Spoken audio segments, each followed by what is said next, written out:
New school year starts today after being postponed from Friday. Part of the Mainland golf course is now open to the public. Premier Li Qiang will attend G20 summit in New Delhi.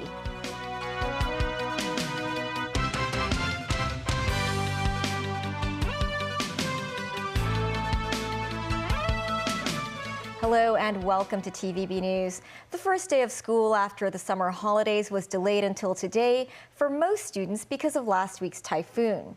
As campuses across the city recover from the damage brought by Typhoon Haikui, some students are happy they had extra time to finish their homework. Sharon Tang reports. The familiar sound of tapping cards is back. That means the first day of school is here.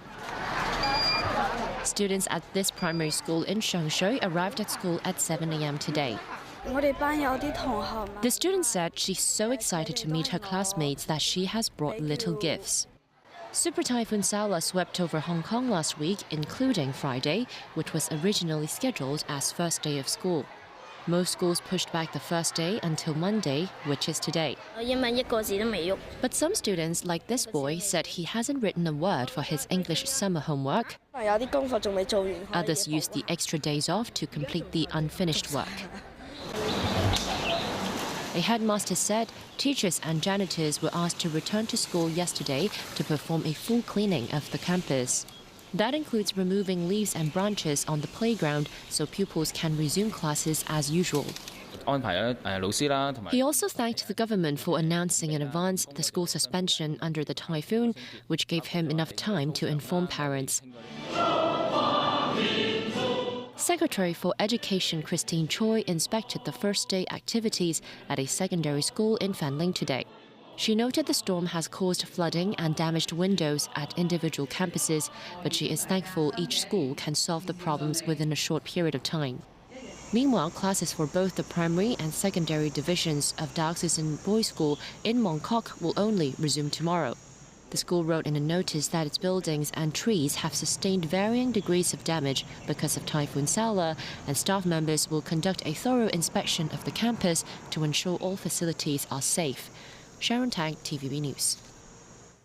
After years of debate on whether a century-old golf course should be sliced up to build flats to ease the city's housing shortage, the government reclaimed 32 hectares of the golf course land last week. A section of the old course of the Fanling Golf Course is open to the public today, and the new facility includes a pet park and walking trail. Mimo Singhai was at the golf course. This pleasant piece of Greenland, which used to be part of the Hong Kong Golf Club, is open to the public from 11 a.m. this morning. During a previous public hearing, most views were against using part of the golf course to build flats, as it would damage the city's reputation as an international business city. But despite the hot weather, many people decided to see the facility for themselves. Some decided to capture the natural scenery with their phone cameras. Others brought their pets to enjoy a walk. While some said they lived nearby, this woman traveled all the way from Sai Kung to Fan Nan. We just decided this morning because we were just going to go hiking in Sai Kung, but then we decided since it's the first day they open, so we just come all the way here to check it out. I just arrived and I think it's very like a city. It's not as I expected. I thought it would be more like nature. But it's really not. I like Sai Kung better. When asked about her perspective on how to use the 32 hectares of returned land, 9.5 hectares of which will be used for public housing, the woman said she prefers the site to be used for recreation and conservation purposes. The inclusive park for pets is open between 7 a.m. and 6 p.m. daily, while the walking trail is open between 7 a.m. and 9 p.m. Visitors can drive and park their cars in the nearby paid car park. Alternatively, they can take public transport, such as buses. The site will be temporarily closed from mid-September to mid-November to allow the Hong Kong Golf Club to hold 2 international golf tournaments, including the Aramco Team Series. Mimo Singhai, TVB News.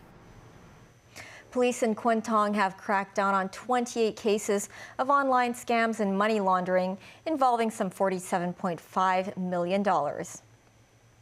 Between the 11th and 31st of August, more than 70 people sought help from the Kwintong Police District over alleged fraud cases. They are related to online shopping, job hunting, and investment plans. One online romance scam swindled more than $10 million.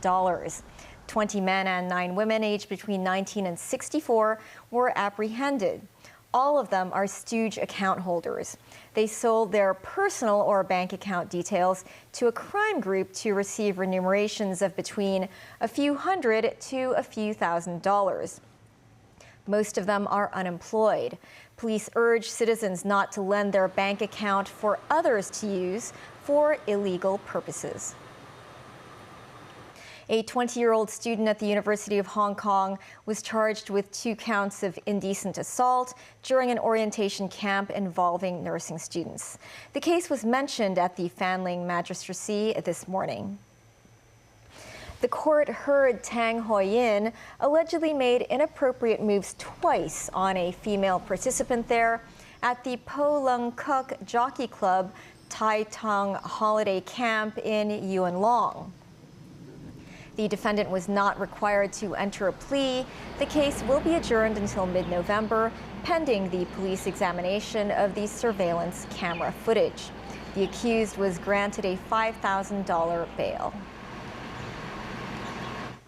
The standby signal number 1 is in force. This as severe tropical storm Haikui is now centered at about 520 kilometers east-southeast of Hong Kong. Having already made landfall in Taiwan, Haikui has forced the southern part of the island to come to a standstill. At least 78 people were injured in the storm, with 14 counties having suspended school. Jackie Lin reports. In Taiwan's Pingtung County, the downpours gathered strength starting Sunday night. Outside this university, roads turned into rivulets and some homes into pools. Kaohsiung also pounded by torrential rain, with some districts recording rainfall going past 100 millimeters in 3 hours. Under strong gusts, some trees collapsed in Gushan district onto a sheet metal shack. In Taitung County, billboards were ripped off a structure and fell onto motorbikes and shattered windows nearby. Haikui also churned through Hualien around eastern Taiwan, forcing this bridge to be closed overnight. As Haikui made landfall in Taitung Sunday night, it also marks the first direct hit by a tropical cyclone at the island in 4 years. Taiwan's meteorological authorities said another storm is around. Tropical depression Yunyang might strengthen into a typhoon and would likely edge towards waters south of Japan. This as Haikui has weakened into a severe tropical storm and is heading towards the coastal areas of Fujian and Guangdong. Fujian authorities have suspended some 70 passenger sea routes. Jackie Lin, TVB News. Premier Li Qiang will represent China at this weekend's Group of 20 or G20 summit, with President Xi Jinping deciding to skip the meeting in New Delhi, India. No reason was given for Xi's absence. U.S. President Joe Biden said he was disappointed that he would not be able to meet the Chinese leader. Nazvi Karim has more.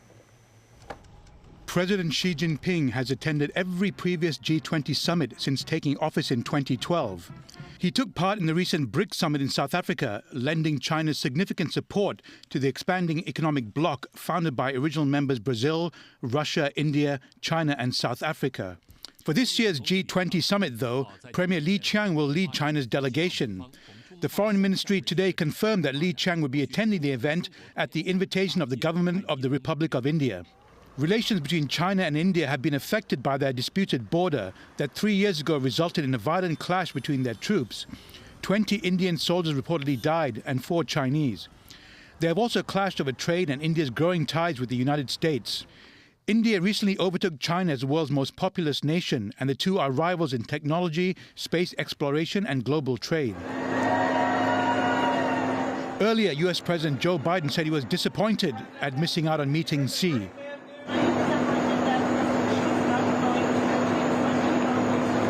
I am disappointed, but I'm going to get to see him. Thank you. China-US relations remain challenging despite recent visits by US Secretary of State Antony Blinken and other officials to Beijing. Nazvi Karim, TVB News. Lately, rumors have swirled on the mainland that Yasuhiro Tsunoda, a former Japanese politician, has died of cancer after drinking so-called purified nuclear wastewater from Fukushima 12 years ago. Tsunoda received an interview to dispel the rumor. In 2011, the then Japanese cabinet political officer tried to prove that the treated Fukushima wastewater was drinkable and drank the water in a press conference. Last Saturday, Tsunoda, who is no longer in politics, had a phone interview with Kyodo News. He said what he did back then could not demonstrate the safety of the treated water, and the best way to do it is with statistics. Meanwhile, Taro Aso, vice president of the ruling Liberal Democratic Party, said China's ban on Japanese aquatic food products is politically motivated. Beijing said Japan's decision to release the wastewater is a selfish act, and China and other stakeholders have a duty to protect the marine environment and food safety. Coming up, Ukraine President Volodymyr Zelensky replaces defense minister. Burning Man Festival in the U.S. turns tragic with at least one person dead.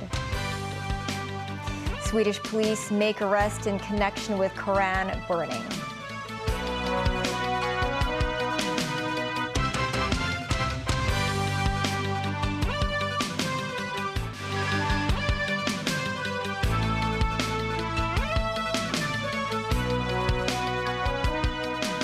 Welcome back. Ukraine President Volodymyr Zelensky announced he is replacing his defense minister, Alexei Reznikov, who has led the country's military throughout the war with Russia. This as Russian President Vladimir Putin is hosting Turkish leader Tayyip Erdogan in Sochi for talks that may restart the grain deal, allowing Ukraine to export via the Black Sea. David Garrett reports. Two presidents who have known each other for a long time. The primary reason for Tayyip Erdogan to be in Russia is to try to get the grain deal back on track. Can he convince Vladimir Putin to budge? Moscow pulled out of the original agreement a few weeks ago because of restrictions on their exports. Ukraine wheat was exported through the Black Sea via Istanbul. Many countries in the developing world need grain to ease food shortages. This meeting comes amid reports Russia launched a series of drone attacks on ports. Ukraine released these photographs of the aftermath of what they say was a Russian attack. The overnight drones targeted Ukrainian port infrastructure on the Danube River. Meantime, Ukrainian President Volodymyr Zelensky announced he's replacing the defense minister. He said Alexei Reznikov has gone through 550 days of war. I believe that the ministry needs a new approach, he said. Now, Rustem Umerov should lead the ministry. Umerov is on the far right here in a face mask. The 41-year-old's been the head of the State Property Fund. Departing Reznikov could become Ukraine's ambassador in London, though that's unconfirmed. One of the public faces of the war, he says he is open to new ventures. Seen here with former UK Defence Secretary Ben Wallace, Reznikov has built good relations with Britain during the conflict. Ukraine's president also says he struck a very important agreement on training our pilots in France. France does not have F-16 fighter jets, but does have Rafale warplanes and Mirage 2000 jets. Zelensky said he and Emmanuel Macron discussed what France could do to help protect Odessa. This would be crucial if a compromise can be agreed in Sochi to allow the export of grain again. David Garrett, TVB News. Former Russian President Dmitry Medvedev has been on a military recruitment drive in the far east of Russia. Medvedev said 280,000 new recruits have signed up in Russia since January and hopes to boost the numbers further. Currently the deputy chair of the Security Council, the former president was in Sakhalin to speak to lawmakers about his plans to beef up the armed forces. The Kremlin have set themselves a target of expanding their combat personnel by 30% to 1.5 million. An ambitious task made harder by heavy but undisclosed casualties in Moscow's war against Ukraine. In the U.S., the Burning Man community event is an annual festival of art, self-expression, and self-reliance held in the Nevada desert in the west of the country. Elon Musk is among the celebrities who've taken part in the past. However, this year is a total washout, with a severe storm leaving tens of thousands of participants stranded and wading ankle-deep in mud. Organizers have told attendees to wait until it's safe to leave, although some have tried to escape the towns that are miles away. NBC with a story. Tonight, chaos at Burning Man. We're kind of screwed here. Tens of thousands remain stranded after torrential rains led to a total lockdown of the annual festival in the remote Nevada desert. Dust turning to a mucky, messy mud. The entire place is absolutely just soaked.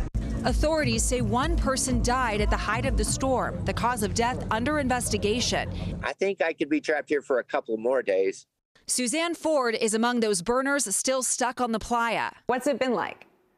It's so muddy. Getting around, like just walking to your tent in the mud is impossible.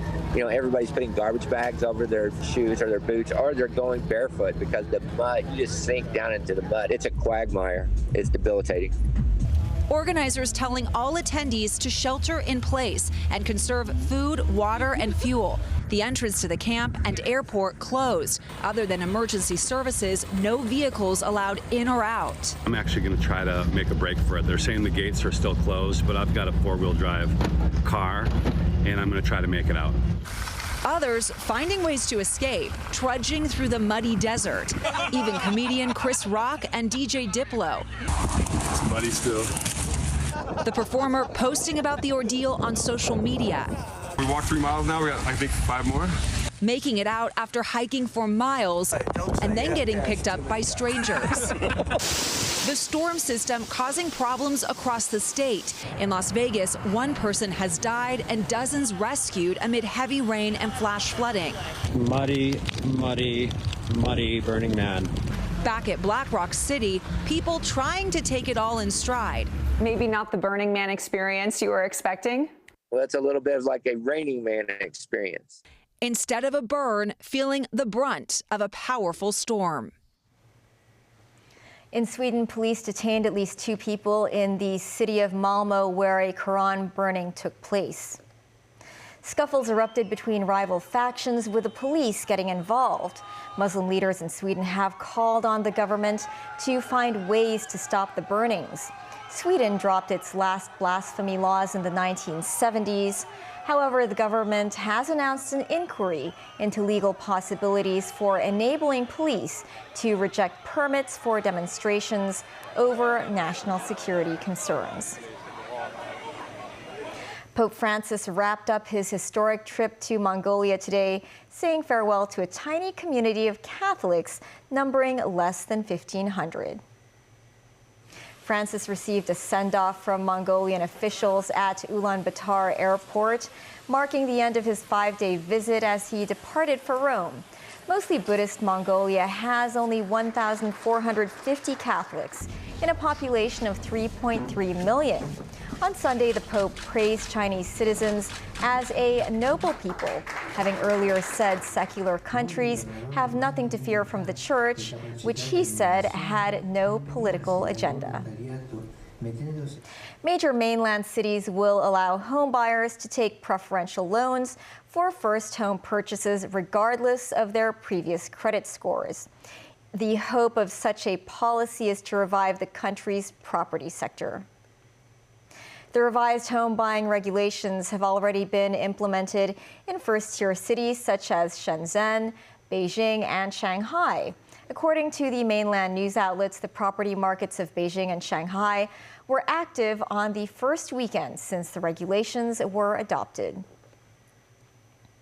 The number of international students coming to Hong Kong's universities took a dip during the COVID pandemic, but they are gradually returning.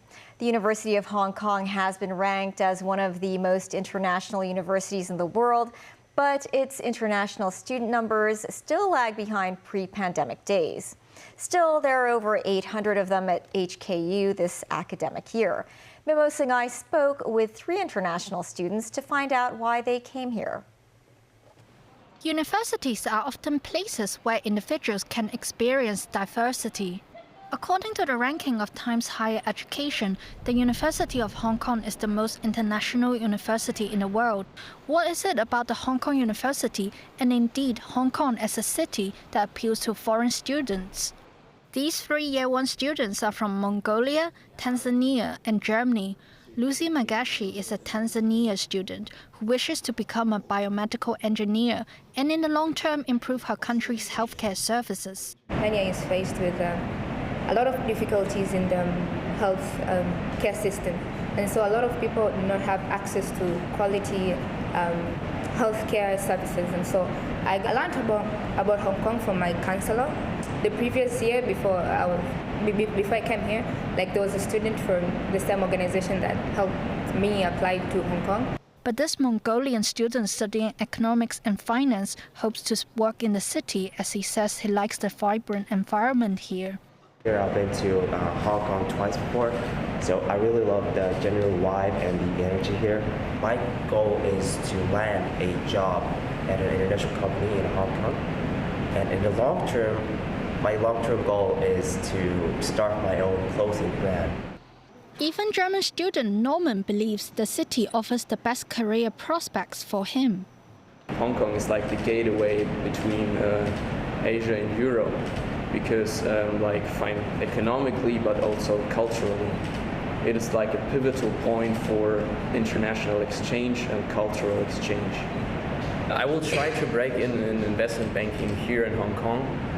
The university has over 800 undergraduate foreign students from more than 40 countries and regions so far this academic year. The students said they have so far enjoyed the environment at the university and are looking forward to exploring the city. Mimo Singai, TVB News. That's the news. Thanks for watching. Pearl Magazine is up shortly.